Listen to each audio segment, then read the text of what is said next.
Hello, welcome back to my world of stuff. Just a quick video to react to news which has just been announced. It's now Thursday afternoon, about 3 o'clock, and it's announced in the last hour, I think, a news in relation to James Bond 007. Interesting news, surprising news, possibly concerning news. James Bond, of course, as a big screen hero, has been with us since 1962, when Cubby Broccoli brought Sean Connery to the screen as this vivid, dangerous incarnation of Ian Fleming's Super Spy. Series, of course, has rolled on ever since with 20-odd films, but the Bond franchise has been a bit bumpy over the last few years. We haven't seen Bond for about 4 years now, since No Time to Die came out, killing off Bond with Daniel Craig, and there's a big question mark left over the future of Bond. It appears that that question mark can now be erased from history, because it's just been announced that Michael G. Wilson and Barbara Broccoli, the daughter of Cubby Broccoli, who've been curating Bond, they have now relinquished control of Bond, the character, to Amazon Studios. Now, Amazon Studios bought up MGM and Eon, the subsidiary company that makes Bond, a few years ago, and they've now formed Amazon MGM Studios to move forward creating new projects. One of which is now going to be James Bond, but without the direct involvement of Broccoli or Wilson. Now, I'm a Bond fan. I'm not a rabid Bond fan. I don't collect Bond merchandise and stuff, but I do like seeing the films. I have them on DVD and Blu-ray and so on, most of them. And some of the great Bond films are fantastic, rousing pieces of adventure.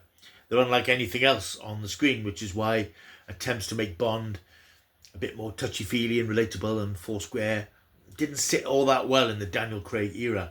But now, what are we going to get now with Amazon steering the ship?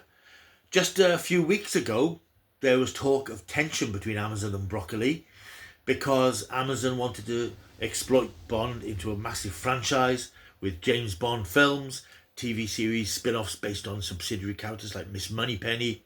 There is a rich seam of characters and stories in the Bond oeuvre, but I'm not entirely sure about the idea of exploiting them in the way that Amazon want to, and I suspect now will. Now that Barbara Broccoli and Michael G. Wilson have stepped down, for reasons that I can understand to an extent. I mean, Michael G. Wilson is mid-80s, Barbara Broccoli is 64, and I dare say they don't have the stomach or the strength to fight against the great behemoth of Amazon, who clearly want to take Bond in a certain direction, and they are a massive, monolithic company with a lot of money, a lot of power, a lot of resources, and Barbara Broccoli and Michael G. Wilson are just the reminders of a different era, powerless in the face of this massive machine that wants to make a product.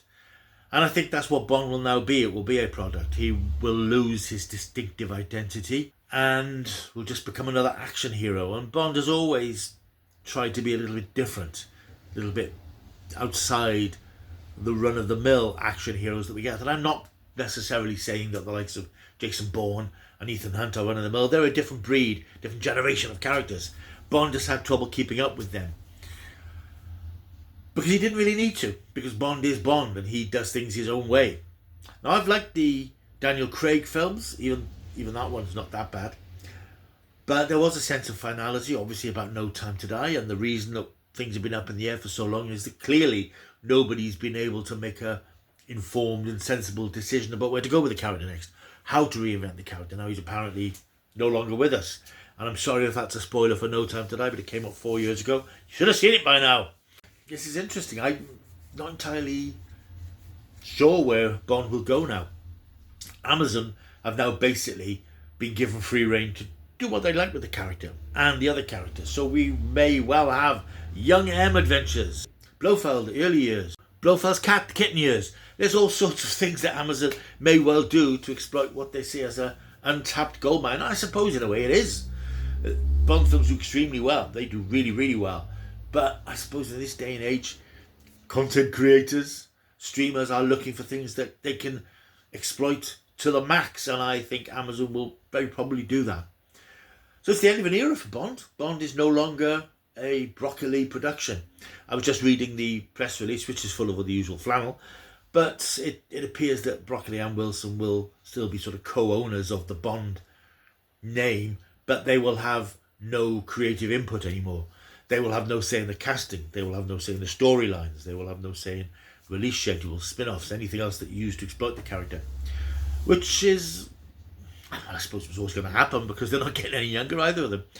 But it is a worry that one of the great British icons is now in the hands of Amazon, who will A, either run it into the ground and kill it off, or B, which probably seems a bit unlikely, reinvigorate it, treat it with reverence and respect, and keep it on an even keel and not compromise its integrity. But we're talking about Amazon, so I wouldn't hold my breath on that one. So that's Bond news, a bit of a hasty garbled video, in case you haven't heard this news. Let me know what you think of this news. Let me know what you think of Bond drifting out of bondage and falling into the hands of Amazon. Is it a good thing? Is it a bad thing? Leave a comment down below. Let me know what you think. Thank you for watching this quick, brief video about Bond. I will see you soon. But until I do,